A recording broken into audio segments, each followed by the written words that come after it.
Ги следите вестите на 1 ТВ. Добра вечер. Министерството за надворешни работи на Унгарија потврди дека поранешниот македонски премиер Никола Груевски го поднел барањето за политички азил во незината амбасада во Тирана. Властите во Будимпешта притоа истакнаа дека немаат информација за начинот на кој Груевски ја напуштил Македонија, но нагласија дека во земјата влегол во согласност со националните и меѓународните правила и прописи. Барањето за азил на Груевски, според унгарското министерство, не е политичко, туку правно прашање. Но оттаму порачуваат дека немаат информација дали Груевски користел дипломатски возила на Унгарија при трансфер во земјата. Тамошните институции не располагаат со официјални податоци преку кој граничен премин и од која земја влегол Груевски во Унгарија, ниту пак знаат каде се наоѓа во моментот. Груевски беше осуден на 2-годишна затворска казна во случајот Тенк поради неправилности при набавката на блиндираниот Мерцедес за потребите на владата. А екс-директорот на Управата за безбедност и контраразузнавање Сашо Мијалков денеска изведен на распит за случајот Империја. Специјалното јавно обвинителство бара притвор за влијание врз сведоци во овој случај. Мијалков е еден од 13 мината обвинети во овој случај, а на 5 мина од нив веќе им е определена мерка притвор на бизнисменот Јордан Камчев, неговите соработници Ненад Јосифовиќ и Зорица Арсовска, директорот на Пелагонија Цветан Панделески, како и директорот на фирмата Ексико Тодор Мирчевски. Сите се сомничат за сторени кривични дела за сторничко здржување, оштетување или повластување на доверители, злоупотреба на службената положба и овластување, измама и перење пари и други приноси од казниво дело во периодот од 2002 година до 2013 година.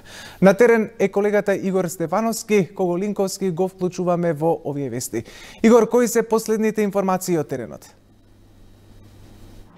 Последните информации се дека веќе околу 2 часа е завршен распитот на поранешниот шеф на тајната полиција Сашо Мијалков и дека се уште се пишува решението во кое е утврдено, во кое е наведено дали му е определен притвор на поранешниот шеф на тајната полиција Мијалков и во истрагата на СЈО Империја или не.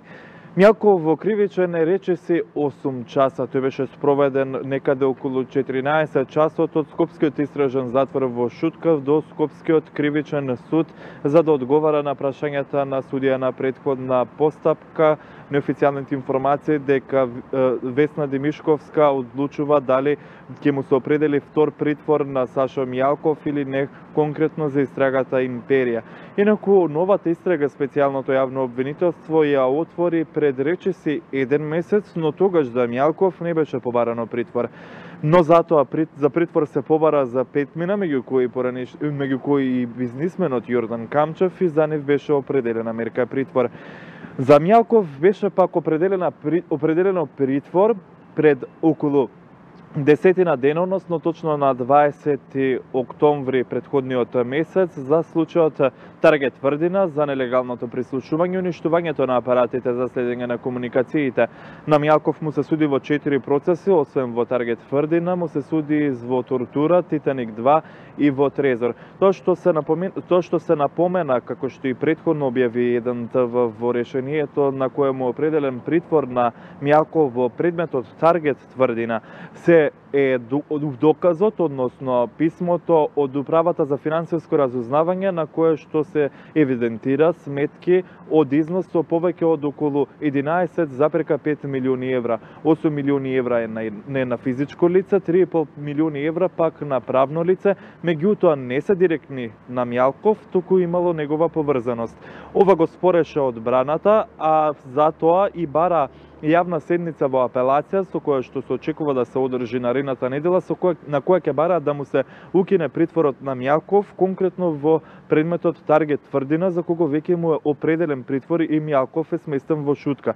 Но во овие моменти поранешниот шеф на Управата за безбедност и контраразузнавање во кривичниот суд го чека решението од судијата на претходна постапка за тоа дали ќе му биде определен втор притвор или не во истрагата на СЈО Империја. Нашата екипа останува тука, секако ако има најнова информација ќе побараме повторно јавување во вестите на 1 ТВ. Александар.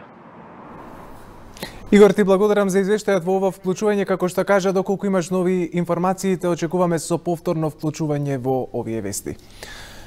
Има сериозна истрага во сите институции и до детали ќе се провери која била намената на оваа инсталација од минатото, дали и кој ги слушал